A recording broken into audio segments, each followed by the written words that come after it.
I want to welcome everybody to the webinar. We are going to be walking through and taking a closer look at what does employee advocacy bring to the table for B2B brands, right? And everything in this webinar is actually based off of the report we did, the 2022 Employee Advocacy Benchmark Report. And I can assure you that after this webinar, everybody will receive the recording of this webinar in addition to a copy of the 2022 Employee Advocacy Benchmark Report. So with that being said, let's go ahead and get started with some introductions. So this report is brought to you by Oktopost, and I want to introduce to you our Chief R&D Department, if you will. So my name is Jennifer Gutman. I am the Director of Customer Experience Marketing here at Oktopost. And my colleague Whitney is joining me to speak about the report that she really blood, sweat, and tears put together. Whitney, you want to go ahead and introduce yourself? Sure. Hi, my name is Whitney Blankenship. I'm the Senior Content Marketing Manager for Oktopost. And yeah, I honestly, thanks for having me, Jen. This is great. Absolutely, absolutely. So we're going to dive right in. And I want to kind of zoom out and look at the big picture before we zoom in, if you will, and talk a little bit about, why we did what we did, what we were looking to find, and a little bit about the process in terms of putting together the 2022 Employee Advocacy Benchmark Report, right? So what we were really searching and trying to understand is what is the real impact of employee advocacy for B2B brands? And what we ended up doing is taking a long, hard look, if you will, at all the data that we had collected and really trying to find and benchmark the different ways B2B brands were using employee advocacy in the most helpful ways. So throughout this webinar, please know you're welcome to go ahead and ask any question you may have throughout the chat. We'll keep checking down in the chat to see if there's any questions. And of course, at the end of the webinar, we'll leave some space for Q&A. But without further ado, Whitney, my biggest question to you as we kick off, if my presentation lets me move forward to the next slide, is can you explain a little bit more in depth about why we did this and why now? Absolutely. Well, first of all, we're going to Quentin Tarantino, and we're going to go back to the State of B2B Social report that we published late last year. If you want to pop to the next slide, we asked CMOs what their best performing social initiatives were. And you had nearly half of them that were saying employee advocacy, without a doubt. And then the next biggest, best performing social initiative, the next one was social selling, which is a close cousin to employee advocacy. So we have 78% of CMOs that are saying, hey, this is working for us. So we decided, okay, we need to dive a little bit deeper. And if you want to take a look at all of the different social initiatives, we have them laid out. Our top two were essentially employee advocacy, including outperforming paid social, which I think is huge. So we decided to take a look a little bit deeper into, our own data and kind of see, okay, so how are advocates using the platform, and which networks are best performing for them. So if you pop to actually the next slide, the biggest thing that we found was the brands who were using an employee advocacy program earned 25 to 40% more total engagement than brands that didn't have a program in place. And I do want to highlight that there are certain things that we can't track because of the way that social algorithms work. So personal accounts, and I think some Instagram areas, it could be as much as 10% higher for all we know. Mm-hmm. But what we can track, we did see 25 to 40% more total engagement from employee advocacy programs. That's phenomenal. And I think when it comes to talking about trends, and I popped over to the next slide because when I was reading through the report, this becomes very interesting, especially if anyone is leading an employee advocacy program, right? And you're trying to figure out the ebbs and the flows and, when is a good time to share content. So when you were diving through all the data and putting together your findings and trying to benchmark, can you share with us a little bit about timing wise, what you found in terms of employee advocacy and sharing and best times to share, for example? Absolutely. So we started with months, like which months were employee advocates sharing the most often. And what we found made a lot of sense. There were a couple of surprises, as we'll get into. But we found that our top months ended up being November, March, and October. November and October make a lot of sense. When are we doing our big Q4 push? It's between October and November for sure. And on top of that, for a lot of Western companies, you have a lot of the holidays that are coming up. And let's be real, like Black Friday is not exclusive to B2C brands. B2B brands are always offering a little extra something along the holidays. So it's definitely a time for a huge push. And then we had March. And we were like, what in the world is happening in March? So the Oktopost team actually sat down and we went to different team members and we said, what happened in March? Like why would March be such a significant month for employee advocacy? And actually it was you and I, Jen, we sat down and we actually came up with a theory as to why this was happening. And we figured that it's the beginning of the year. People are ready to launch that employee advocacy program. So, they're doing their due diligence, they're choosing a tool, they're, maybe starting a pilot program, even onboarding their advocates, really kind of teaching their advocates how to use it. And then you had March, everybody's full power, everybody's full motivation. We're so excited. And then after March happens, the reality kicks in. It's like, oh, okay, we actually have to keep motivation up. We have to incentivize our employees to keep doing this. And so you kind of see that natural ebb and flow throughout the entire year. You've got that last month of the quarter push at each time. And it makes a lot of sense, especially when you consider, B2B sales cycles as well. Absolutely. And, when I looked at this data, I think the March piece really stood out to me because what I know is that a lot of marketers are looking for the right technology to use. And usually end of year, they might have some leftover budget. They'll purchase a platform and they'll go ahead and ramp up, train themselves up, get ready to hit the ground running. And as you said, right, January, February become times to create the content for the program, to train the advocates, to run your pilots, to do your kickoff, to get people excited, to ramp up. And then come March, not only is it end of quarter, where if you have sales team members on the board and using advocacy, they're going to see that benefit and they're going to start wanting to push out content so that they can start closing their deals. So it does make sense. And as you said, and just to reiterate, if you look at this bar chart, which I think is fascinating, you can see around every last month of the quarter, that's when advocate shares are going higher. And for anyone who's running a program, I think what this is really helpful to see is that if you know your seasons of advocacy, if you will, so right, if you know January is a less engaging month, perhaps you put some sort of program or initiative or incentive in place in the months that you'd like to increase that engagement. And then again, right, you can challenge yourself and March is highly engaged anyway, but maybe there is something like a specific asset you want to promote, or you do a contest, or you do something really interesting in those already high performing months to get them even higher. So again, I think this is just really helpful as you think the long-term strategy of maintaining a program, because also, as you said, Whitney, right, that reality sets in. I always say it's really easy to launch a program. The challenge comes when it comes to maintaining it. So understanding these benchmarks of the year gives a lot of insight into kind of how to map out quarter by quarter, month by month. So thanks for digging into that. I want to ask in the next area, if you could talk about, I get this a lot. I speak a lot to our customers and I get a lot like, what are the best days for advocates to share content? Which days should we be sharing content? Can you talk through what you found in terms of days of the week? Absolutely. So we definitely wanted to dive into the days of the week because that's such a hot topic for social media anyway.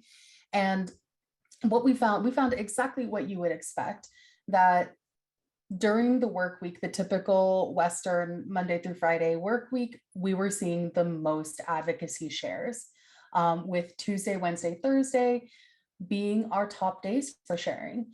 Now, we've got a bit of a chicken and egg situation because it's without a doubt one of our biggest networks as B2B marketers is LinkedIn. And what days are best to post on LinkedIn, but Tuesday, Wednesday, Thursday. So it's kind of a question of, okay, so are B2B marketers sharing on these days because of their workflow during their week? Or are they strategically sharing on these days because they perform better on LinkedIn? And that's a really interesting kind of dichotomy between the two. Another thing is if you walk away from this graph with any two big takeaways, it's this. If you're going to launch a campaign, Mondays are manic, Fridays are, maybe they're a little slower. We've all been there, right? Tuesday, Wednesday, Thursday, maybe those are the days that you launch that campaign. If you want the biggest reach, if you want the most advocacy shares, if you want the most eyes on that campaign. Now, the second big takeaway that I think I have for you is maybe you have your employees automate and schedule a few posts to happen on the weekend when there's less social media noise. There's less noise to cut through, and maybe your post will get more engagement. We are already seeing that, we have employees that are sharing things on the weekend. So that might be an interesting avenue to test and see if, maybe you're getting more engagement that way. Yeah, I really like that idea around testing on the weekends, right? And we always joke here at Oktopost, that should be optional. Don't don't taunt your advocates to absolutely. But because when we see this data, right, we can confess we haven't taunted anyone here at Oktopost, to share on the weekends, and I know our customers don't do that as well. But this data, right, this was based on who is already sharing on the weekend. So if we can already see people are sharing, whether that's them scheduling posts out to go out on the weekend, so they're not actually sitting at their computer on the weekend, or they are, right? It's something to take into consideration. And also during the week, right? A lot of times with an advocacy program, you can go ahead and make certain posts, you can mark them as important, you can push them out, as you said, on a certain day, but seeing that Tuesday, Wednesday, Thursday are high engagement days, I just want to iterate how important it is that if you do have an asset, or you do have a piece of content or a post or an announcement that you need a lot of eyes on, or the goal of that specific campaign, right, is awareness, then you probably want to look at that Tuesday, Wednesday, Thursday. So this is interesting to me. Whitney, I want to jump for a moment, right? Because timing is always an interesting question. So again, we have a lot more inside of the benchmark report around timing. So you can always go and drill down there. What I want to jump to is about social networks themselves. And if you can explain a little bit which social network, if there is one, is the best performing one for employee advocacy, or which one should we be advising our advocates to use? That's a great question. And honestly, a lot of the times it depends on a couple of different factors. It can definitely depend on the type of engagement that you're looking for. It can depend on what your actual advocates prefer to share on. There's definitely a lot that really sort of depends on, the answer to that question.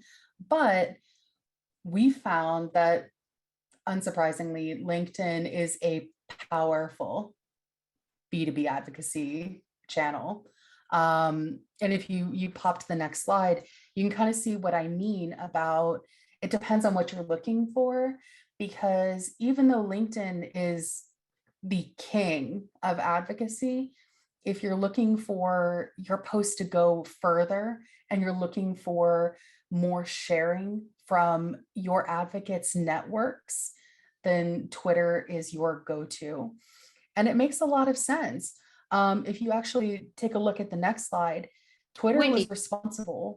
Sorry to interrupt you for a moment. I'm just going to interrupt because I have one of the things that comes to mind, and you can keep me honest, right? But when you say and talk about LinkedIn and we see it, right, kind of sprouting up, number one, I feel like that's kind of chicken and egg, and I have to call it out, right? Because I feel so many of us B2B marketers, we know LinkedIn works, and we will encourage, right, our advocates to use LinkedIn. We know that's our channel. So when we say like LinkedIn's the best performing channel, is it because we are advising and we know that channel is our number one channel, and so that's what most people are comfortable using, and that's why it's the highest engagement? Or is it because that's, out of all the channels, that's highest performing? Well, I mean, think about it. If you're going to be sharing things on, different social networks, yeah, Facebook is not going to be a super, super popular option for employee advocates, especially those who try to keep their Facebook very personal. If you're thinking about, what really works in the B2B sphere, you've got LinkedIn and Twitter who tend to be good for different things. And then, you can always, of course, do Instagram, but that's kind of that question of, okay, so am I keeping this network personal for me, or do I use it for my personal brand as well? So again, it really depends on the way that you look at it. But I do think it is a bit of a chicken and egg sort of situation, because LinkedIn is obviously where advocates are the most comfortable. So having more to go on for LinkedIn makes a lot of sense. Absolutely. But even with, I'm sorry. I was going to say, we're getting some comments, and I know we're up on this slide, and we're getting some comments about how the low amount of shares on LinkedIn is super surprising to a few. And I'm going to throw a question out that came out of curiosity. The data that you collected, Whitney, and the conclusions of Twitter being best shares, are they filtered, do you know, for science industries? Do you know what industry or how this was broken down? Or actually, no, we didn't filter anything. We used complete aggregate data to get a sense of the trends throughout all of our customers, without singling out one industry over another. So as far as science industries, I can't say right now, but if you think about the way that the platform is built by itself, easier sharing for Twitter makes a lot of sense. It's very easy to simply retweet something and start your own conversation. And the network actually promotes content generation that way. Whereas on LinkedIn, you're more kind of geared towards having your own discussion with that person on that same post where you originally found the content. So honestly, it makes a lot of sense to me.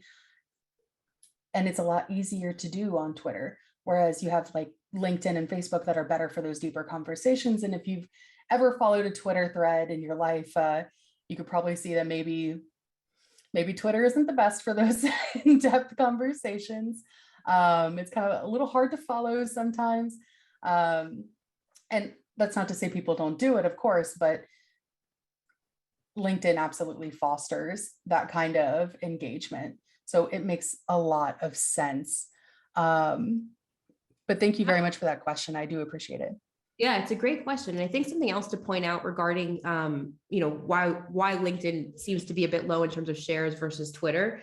So in terms of best practices per network, what we know is that right on LinkedIn, it's almost a best practice. And this is for the brand and even personal profiles, right? It's that one piece of content a day keeps the algorithm healthy, right? It's like, that's not too much. One post a day, maybe two, right? But not more than that. And on Twitter's not designed to be a one tweet and done kind of deal, right? No. Twitter's designed, it's a fast paced network, and it's a best practice as an advocate. And I know this can, to many advocates who are new to the program, right, I can see like, what do you want me to do? But it's almost best practice to be sharing 5 to 7 tweets a day, right? Absolutely. So when you're creating content for advocacy with that kind of, ratio in mind, Facebook 1 post a day, LinkedIn 1 post a day, and Twitter 5 to 7, that essentially means that your board needs to be filled with quite a lot of Twitter content, because to keep up with the pace of the lifespan of a tweet, you need more tweets. Could that be impacting what you're looking at here as well? Absolutely. I mean, but like I was saying before, LinkedIn and Twitter are very different beasts. And just like you mentioned, the lifespan of a tweet, and I've seen a lot of different reports over the years, but it tends to be like 19 minutes or something like this, versus a LinkedIn post. And if you're getting a lot of engagement on a LinkedIn post, you could be getting engagement of that for months. I actually saw a really interesting, I saw a comment earlier today on LinkedIn from a post that I had commented on 8 months ago. So if you get enough engagement on LinkedIn, you can have posts that, live far longer than a tweet on LinkedIn, for sure. Absolutely. So we have a question here. I'm going to throw it out to you, Whitney. And it's around kind of the suggestion of specific things to be shared on one platform versus the other. So for example, blogs and articles or thought leaderships that work on Twitter, should it be not for Twitter, jobs, white papers, kind of when you think about like content strategy, and I know you own and head ours, is there a rhyme and reason to what should go where or what should not go where? So I think it's hard to say because on one hand, you've got like Twitter that's really, really great for news and great for quick updates and great for, fast sound bites and these kinds of things and short form content, where we've seen that, longer form content tends to work better on LinkedIn. And actually, this actually brings us to the next slide, ironically. Even though LinkedIn tends to, by default, deprioritize in their algorithm posts that contain a link, if you're getting the engagement, you're going to get that algorithm prioritization anyway, which is why we saw 91% of all link clicks coming from LinkedIn. That said, to go back to this question, what works better where? That is completely going to depend on your brand. And in another sense, what I like to do for social media is to remain consistent above all things. So if you're sharing certain pieces of content on Twitter, you're essentially curating a feed for your followers where they're going to expect that same kind of content. Whereas if you're sharing different things on LinkedIn, they're going to start expecting, your followers will expect that same type of content. So if you start cross posting between the two, I think there might end up being a little bit of a disconnect for your followers. So I think that it really depends on the kind of audience that you're curating on each social network. Does that make sense? That does make sense. And, you're thinking about tone and you're thinking about your audience and your followers. I think it does make a lot of sense. So I'm going to just pop through and I think a lot of us, I love going through this with you every single time because I always learn something new with every conversation that we have. But what I'm curious to understand, especially as like customer experience marketing, but how is social media influencing the B2B customer experience, and what should we be aware of as we go ahead and use, see this data, use this data? How can we kind of strengthen it, or what did you find? So one of the biggest things, and again, going back to this State of B2B Social CMO report as really the foundation for why we did this, we asked CMOs, what's your big goal for social media? Why are you using social media? And one of the big things that people were saying, we want to engage with our customers. We want those deeper conversations. We want to connect with our customers. And like I said before, when we were talking about, where you're having those deeper discussions, LinkedIn is the king for that. It's absolutely the network that you want to use for those deeper discussions. And if you pop to the next slide, or even the slide after that, actually, because what I'll call out here, right, is, and I just want to say it again, because I think it's important to hear, right? LinkedIn is the top advocacy network for real conversations. So what I want to say about that, right, as everybody kind of thinks through like each network and every strategy you have on every network, right? When on LinkedIn, the algorithm is really promoting kind of that meaningful connection, if you will, and you're having those real conversations, it is more meaningful if you create a piece of content, you post it out onto LinkedIn, and let's say you spark only 2 conversations, but those 2 conversations essentially lead to deals or opportunities or MQLs to SQLs or however, right, whatever language you want to use, but those 2 meaningful connections from LinkedIn moved over into that sales cycle. Whereas sometimes with Twitter, you can get a whole bunch of shares, and what is that like, does it mean you get new customers? Maybe, maybe not. But I think, right, the value truly is on LinkedIn. So I'll hop over. So I mean, it's honestly, it's a lot about, what is that low commitment engagement? There was no way I was going to be able to create a graph with all the different types of engagement by network. I tried, but if you think about like likes, for example, likes, there were billions of them. There was absolutely no way I could fit them onto a graph and actually have a graph that meant anything. And it's because, the more you have those sort of low commitment forms of engagement, the easier it's going to be to engage. This is the entire reason behind, sharing being super easy on Twitter. It's just a simple, hey, retweet. I don't even have to quote it. I don't have to write anything. And you can do the same thing on LinkedIn, of course, but it doesn't get as good engagement on LinkedIn as it would on Twitter.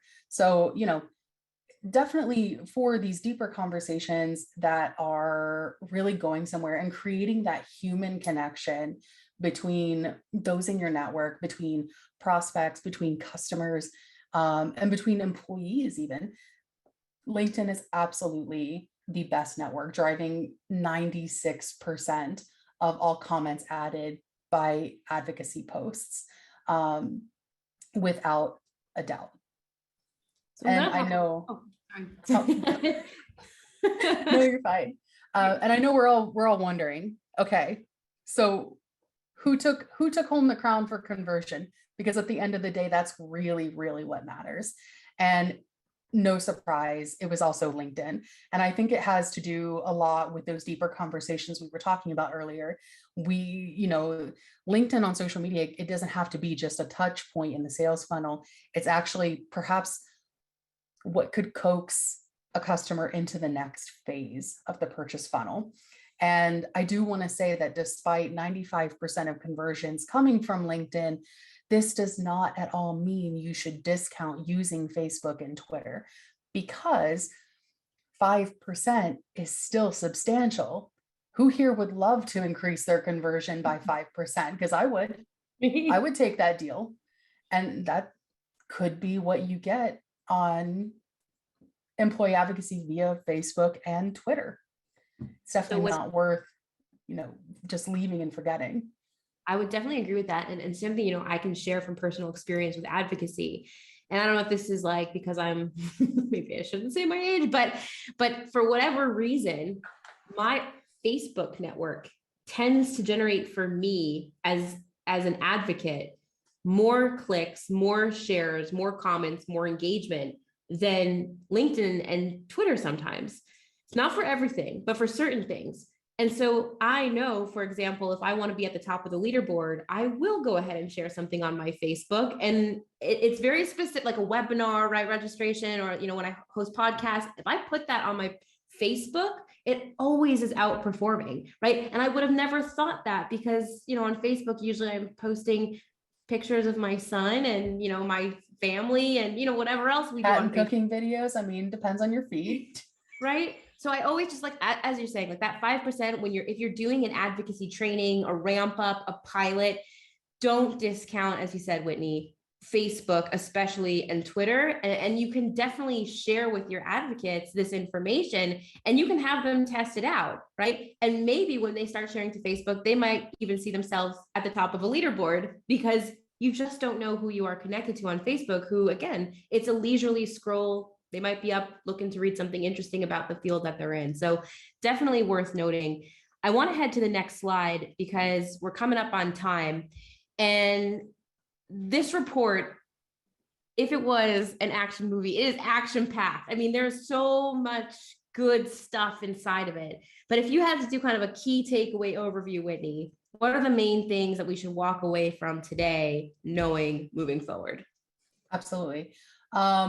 In terms of timing, November, March, and October are going to be your top months for advocacy shares, but it also means that you should be incentivizing, you should be trying to keep your employees motivated throughout the year, and really trying to push a little bit more when your advocacy shares are ebbing as opposed to flowing.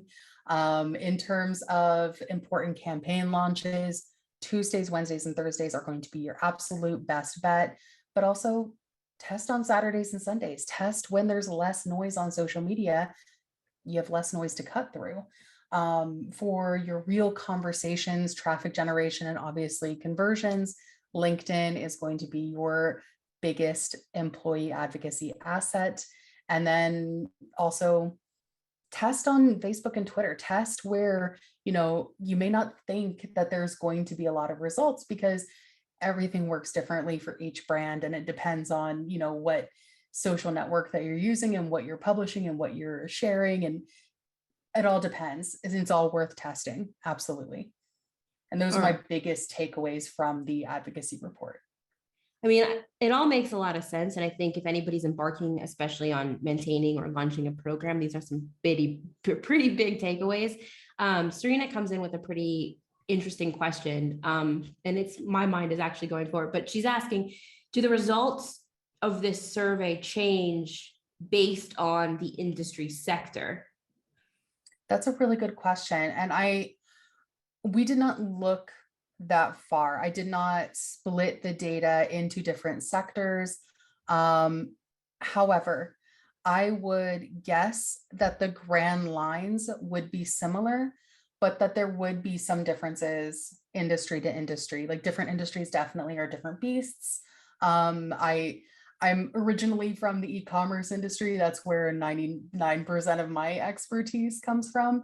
So I'm definitely, it's definitely a different beast than, for example, B2B. But I would say there probably would be, if we split it down even further. Perhaps that's our next challenge for the rest of 2022, is to split it down by industry. Something I'll add is probably everybody I'm sure can maybe give a little chuckle, because we all can relate to it. But I think what's interesting also to take away when it comes to social media is there is no playbook, and there are so many factors that can contribute to these types of benchmarks, right? So even if you were to break it down by industry, every brand on social may have a different number of followers, right? A different tone and different levels, if you will, in their social media strategy. So even small things like that could potentially impact some of this kind of benchmarking. Would you agree with that, Whitney? Absolutely. There are so many different factors that play into social media, and ultimately social media, even the algorithms, we can't control them. We don't have perfect control over this channel. What we have to do is we have to work with the algorithm in order to make sure that, we are getting eyes on our content. We are getting, that engagement with our followers, with our customers. It's really just dependent on so many different factors. And I could definitely see industry being a big one. I've definitely noted down in my notebook, Serena, just so you know, that the next challenge we're going to pitch to the team is to break it down by industry. So we'll be sure to keep you updated on that one. So with that being said, I want to thank everybody for joining us today to walk through these benchmarks. If there's any other questions you may have, feel free to drop them in the chat. You're also more than welcome to reach out to myself or Whitney, whether it's on LinkedIn or reach us at marketing@oktopost.com. It's been a real pleasure hosting. I hope you enjoyed the report. And as I shared, you will certainly get the report and the recording sent right to your inbox. So thank you so much. And we look forward to seeing you again soon. Thanks so much, Jen. Thanks, everyone.